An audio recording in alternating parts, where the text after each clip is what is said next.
आपके गणित का उदाहरण दो। उदाहरण दो यहाँ पर क्या बोल रहा है? दर्शाइए कि समचतुर्भुज के विकर्ण परस्पर लंब होते हैं।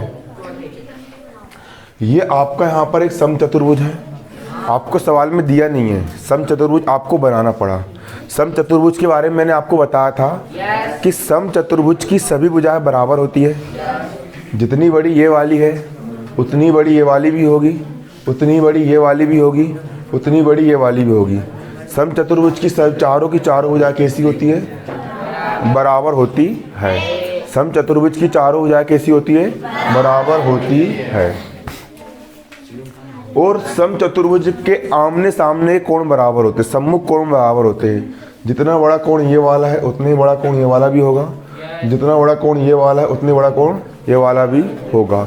सम्मुख कोण कैसे होते हैं? इसके बराबर होते हैं। तो हमको ये सिद्ध करना है कि किसी समचतुर्भुज के विकर्ण परस्पर लंब होते हैं। समचतुर्भुज के जो विकर्ण होते हैं, विकर्ण का मतलब ये होता है सम्मुख शीर्ष को मिलाने वाली भुजा।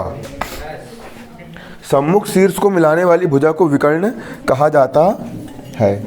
सम्मुख शीर्ष को मिलाने वाली जो भुजा होती है उसे क्या कहा जाता है? विकर्ण कहा जाता है। ये शीर्ष हो गया, इसका सम्मुख शीर्ष ये वाला है। इन दोनों को मिलाने वाली रेखा और इन दोनों को मिलाने वाली रेखा ये कहलाती है विकर्ण। तो ये सिद्ध करो कि ये विकर्ण परस्पर लंब है। मतलब ये वाला विकर्ण, ये वाला विकर्ण इस विकर्ण के साथ यहाँ 90 अंश कोण बना रहा है, और ये वाला विकर्ण इस विकर्ण के साथ यहाँ कितने बना रहा है? 90 अंश का कोण बना रहा है ना? ये सिद्ध करो। यहाँ भी 90 अंश का कोण बन रहा है, यहाँ भी 90 का बन रहा है। लंब मतलब क्या होता है? लंब होना, है ना? ये भुजा इस भुजा पर लंब है, मतलब खड़ी है। 90 अंश का क्या बन रहा है?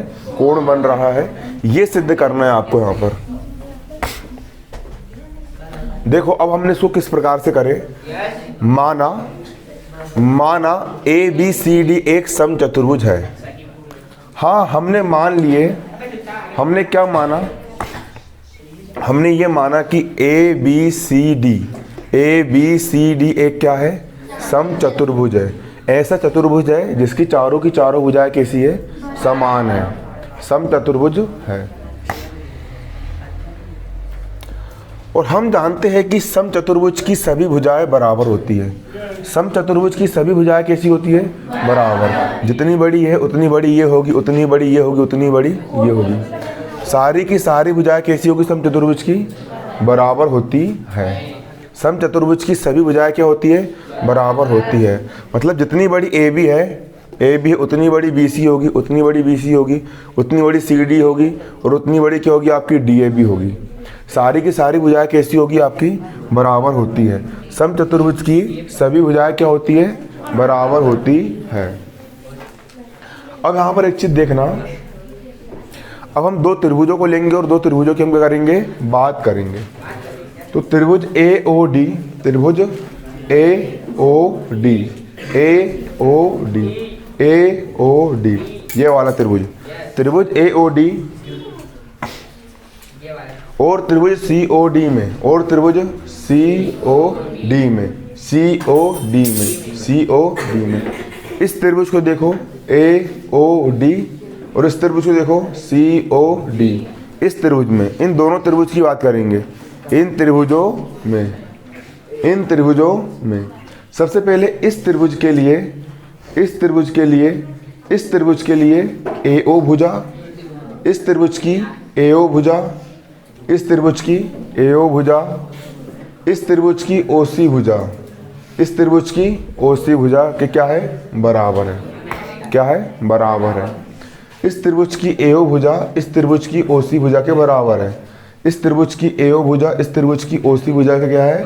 बराबर है। क्योंकि समचतुर्भुज के विकर्ण परस्पर समद्विभाजित करते हैं। जो समचतुर्भुज होता है ना, उसके विकर्ण एक दूसरे को समद्विभाजित करते हैं। मैंने प्रमेय में पढ़ा था आप लोग को कि ये वाला विकर्ण इस विकर्ण को दो बराबर भागों में बांटेगा। जितना बड़ा ये होगा उतना ही बड़ा ये होगा। तो इस चतुर्भुज के लिए, इस त्रिभुज के लिए आली भुजा और इस त्रिभुज के लिए आली भुजा, दोनों भुजा कैसी होगी आपकी? बराबर होगी। कैसी होगी? बराबर होगी। एक बात और, इस त्रिभुज के लिए एक भुजा ओडी है और इस त्रिभुज के लिए भी भुजा ओडी, दोनों कैसी है? बराबर है। क्योंकि इस त्रिभुज के लिए भी ये भुजा ओडी काम कर रही है, इस त्रिभुज के लिए भुजा ओडी क्या कर रही है? काम कर रही है ना। तो इस त्रिभुज के लिए भी ओडी ओडी और इस त्रिभुज के लिए भी ओडी, दोनों होगी आपकी बराबर। क्यों? क्योंकि ये कैसी है? उभयनिष्ठ है। उभयनिष्ठ इसीलिए कैसी होगी? ये बराबर होगी। इस त्रिभुज की एक भुजा एडी जो होगी, इस त्रिभुज की एक भुजा कौन सी? एडी जो होगी, वो इस त्रिभुज की भुजा सीडी, इस त्रिभुज की भुजा सीडी का कैसी होगी? बराबर होगी। क्योंकि ये चीज़ आपको सवाल में ऑलरेडी दी है। क्योंकि सम चतुर्भुज की बात की गई है, उसकी चारों भुजा बराबर होती है, मतलब इस त्रिभुज की भुजा एडी और इस त्रिभुज की भुजा सीडी, दोनों कैसी होगी? बराबर होगी। तो मैंने आप लोग को बताया था, मैंने आप लोग को ये बताया था कि जब एक त्रिभुज की तीनों भुजा, ये वाली ये वाली ये वाली, जब एक त्रिभुज की तीनों भुजाएं दूसरे त्रिभुज की तीनों भुजाएं के बराबर होती है, इस त्रिभुज की ये वाली भुजा इस त्रिभुज की आली भुजा के बराबर है, इस त्रिभुज की ये वाली भुजा इस त्रिभुज की आली भुजा के बराबर है, इस त्रिभुज की ये वाली भुजा इस त्रिभुज की आली भुजा के बराबर है, एक त्रिभुज की तीनों भुजाएं दूसरे त्रिभुज की तीनों भुजा के बराबर है, तो दोनों त्रिभुज कैसे होते हैं? सर्वांगसम होते हैं। कैसे होते हैं? सर्वांगसम। भुजा भुजा भुजा सर्वांगसमता से, S S S, side side side, भुजा भुजा भुजा सर्वांगसमता से, दोनों कैसे होंगे? बराबर होंगे। ये वाला त्रिभुज, त्रिभुज ए ओ डी, ये वाला त्रिभुज ए ओ डी और ये वाला त्रिभुज, त्रिभुज सी ओ डी, त्रिभुज के अनुसार सी ओ डी, दोनों त्रिभुज कैसे होंगे? सर्वांगसम होंगे। भुजा भुजा भुजा सर्वांगसमता नियम से। क्लियर? और जब किसी त्रिभुज के जब कभी भी दो त्रिभुज कैसे होते हैं? सर्वांगसम होते हैं। जब कभी भी दो त्रिभुज कैसे होते हैं? सर्वांगसम होते हैं। तो सर्वांगसम त्रिभुजों में क्या होता है? उनकी सभी भुजाएं तो बराबर होती है, लेकिन उनके सभी संगत कोण भी कैसे होते हैं? बराबर होते हैं। इसका मतलब ये है कि जितना बड़ा कोण ये वाला है आपका, उतना ही बड़ा कोण ये वाला भी होगा। जितना बड़ा कोण ये वाला है इस त्रिभुज का, उतने बड़ा ये वाला भी होगा। और इस त्रिभुज का ये वाला कोण और इस त्रिभुज का ये वाला कोण भी बराबर होगा, है ना? होगा बराबर। मतलब इस त्रिभुज का ये वाला कोण क्या नाम देंगे? कोण ए ओ डी, ये वाला कोण, कोण ए ओ डी। कोण कौन सा? कोण ए ओ डी। और इस त्रिभुज का ये वाला कोण, इसको हम क्या नाम देंगे? कोण सी ओ डी। क्या नाम देंगे? कोण सी ओ डी। दोनों कोण कैसे होंगे आपके? बराबर होंगे। किस नियम से बराबर होंगे? CPCT, है ना? कि समरूप त्रिभुजों के संगत कोण क्या होते हैं? बराबर होते हैं। हो गए दोनों कोण बराबर। और एक बात और, अब मैंने आप लोग को बताया था अध्याय 6 में कि जो सरल रेखा होती है, सरल रेखा जो होती है उस पर जो पूरा कोण बनता है वो कितने अंश का होता है? 180 अंश का होता है। सरल रेखा पर जो कोण बनता है वो कितने अंश का होता है? 180 का अंश का। तो ये पूरा कोण 180 अंश का होगा। मतलब इतना कोण धन इतना कोण बराबर 180 अंश होगा। इस कोण को हम क्या बोलेंगे? कोण AOD। इसको हम बोलेंगे कोण AOD धन। इस कोण को हम क्या बोलेंगे? कोण COD। इस कोण को हम बोलेंगे कोण COD। और दोनों का योग कितना होगा? 180। क्योंकि ये रेखिक युग्म के कोण है। काय के कोण है? रेखिक युग्म के क्या है? ये कोण है। क्लियर? अब देखो AOD का यहाँ पर क्या हो गया? AOD हो गया AOD। धन का हो गया धन। अब COD का मान कितना है? COD का मान AOD के मान के बराबर है। तो COD के स्थान पे क्या रख देंगे हम? AOD रख देंगे। तो यहाँ पर COD के स्थान पर हमने क्या रख दिए? AOD रख दिए। बराबर का बराबर 180 का 180। अब एक AOD और एक AOD कितने AOD हो जाएंगे? 2 AOD। एक AOD और एक AOD कितने AOD हो गए? 2 AOD हो गए। बराबर का बराबर 180 का 180।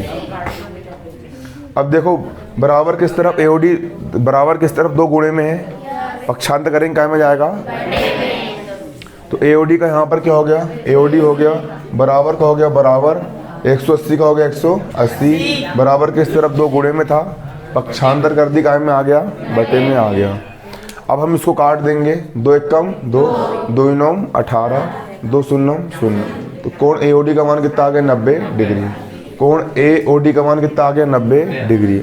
90 आ गया मतलब लंब है लंब, अतः समचतुर्भुज के विकर्ण जो होते हैं वो लंब होते हैं, तभी 90 अंश का कोण आया। यहाँ पर लिख देंगे, अतः समचतुर्भुज के विकर्ण परस्पर कैसे होते हैं, लंब होते हैं।